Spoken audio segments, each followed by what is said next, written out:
Welcome to Pindar Poetry. We hope you learned something new. You start by getting into the Windows recovery environment. This is where repair tools live. First, boot from installation media or a recovery USB. Make sure BIOS is set to USB first. Once in, choose Repair Your Computer, not Install. That preserves your files. You should have a backup of key folders if possible, and note the system drive letter shown in command prompt.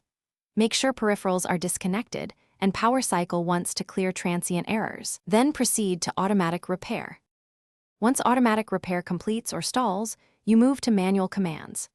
Open command prompt from advanced options and run bootrec commands to fix master boot records, rebuild the BCD, and scan for Windows installations. That addresses boot configuration errors. After that, run chkdsk on the system drive to fix file system corruption, using /f and /r.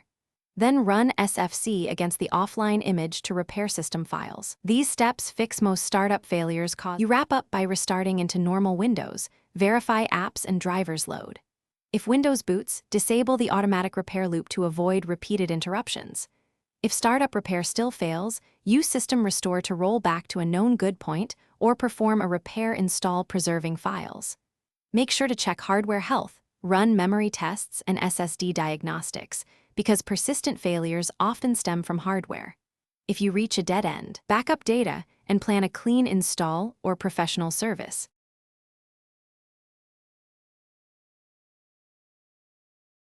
Thanks for watching. Consider subscribing if we helped you.